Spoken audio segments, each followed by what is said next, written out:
Hello everyone, it's Old Guardian here. Hearthstone Masters Tour Las Vegas was played over the weekend, and you may be wondering why I haven't been providing much coverage about that.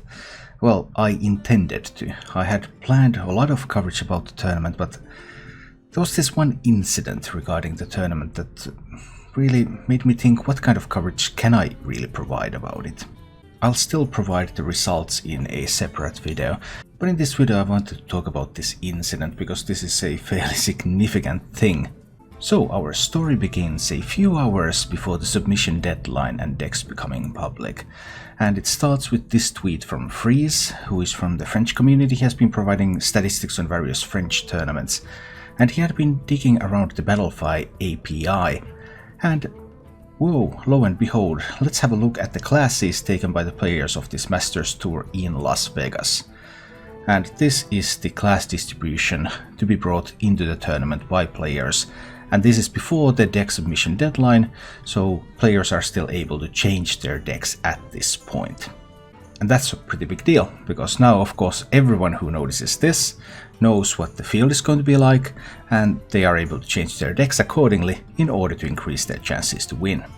Already this made me question, okay, well, how am I going to cover this tournament then, with this information out there in the open? And this is just the tip of the iceberg. Next up, Battlefy comments. We are investigating claims of exploits regarding the Battlefy API. And now we have comments from other players. Chusan, I already told you about the exploit since January this year. Oh, well, so this has been available since January this year? That sounds pretty bad. Then we have an ex-player, Cires, commenting. To make it clear, the Battlefy bug is over a year old and also delayed HCT Oslo last year. They have been aware of it for a while. I have not talked to them, but know others who have 1 month ago and 2 months ago, and that 1 year ago. So some people have had access to this data for more than a year, and it has been brought to the attention of Battlefy a year ago, 6 months ago, 2 months ago, 1 month ago, and now finally in public. But luckily, even though separate groups have been aware of this fact, Cires is able to tell us that no one has ever exploited this, and no cheating has ever happened in any Hearthstone tournaments. This is very reassuring. What about now in Las Vegas when it's all out in the open? The final classes are these. A little bit fewer warriors, rogues, some increase in mages, hunters, some decrease in paladins, druids and priests. And we know from the tweet from the player who was intending to bring priest that he didn't bring it precisely because of this leak. So the field already changed because of this.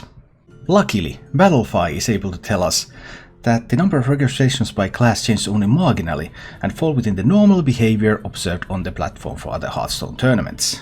There was no impact to the competitive integrity of the tournament. Now, there are two ways to read this. One way is that, okay, there are always some people who change classes in a tournament.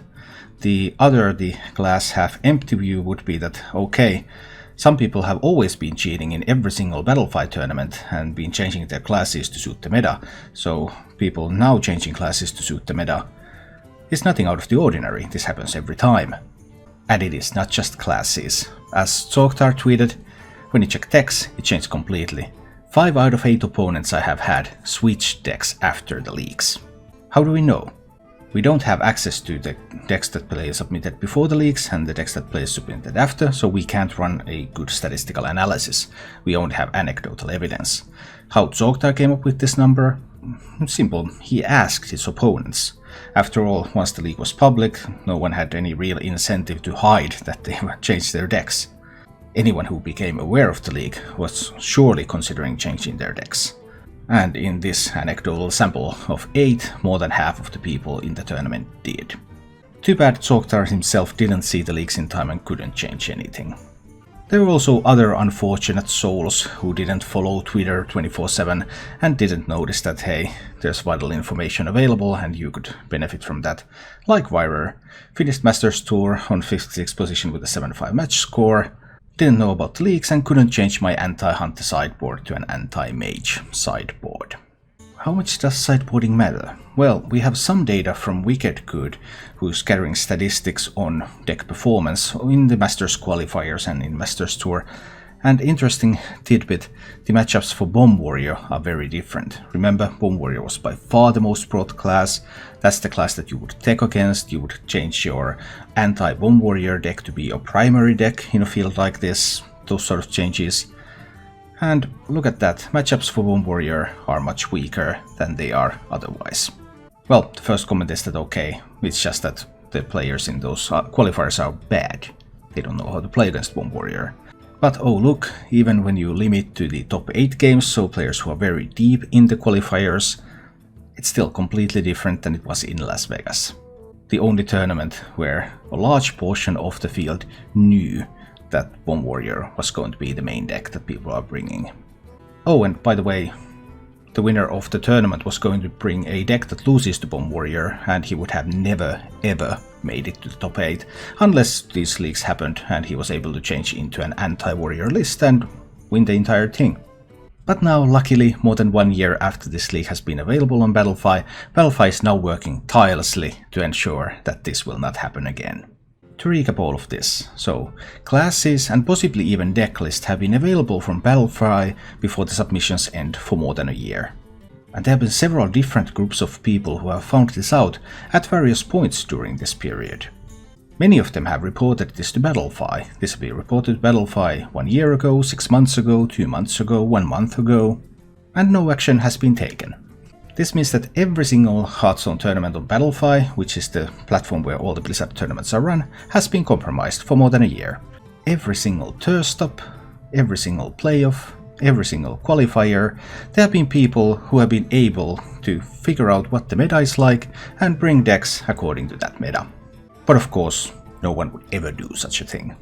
And now that this information leaked into public, we have a winner of a Hearthstone tournament who would have almost certainly not been anywhere near the top 8 had he brought the deck that he had originally chosen, until he was told what the field is like and he was able to bring a deck to counter that field.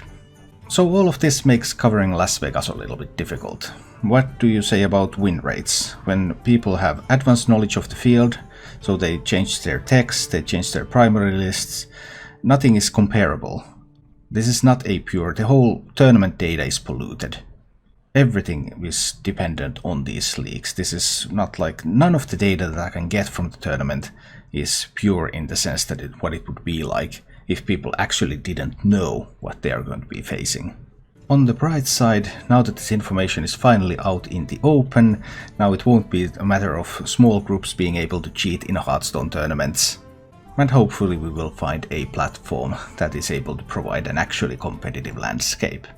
If this was any kind of regular sport, this would be headline news, but because this is an esport, this is of course being hushed. And I expect that people soon will not remember this at all. And we can all continue playing happily ever after. Thank you for watching. If you enjoyed the show, please click the like button and subscribe to my channel for more.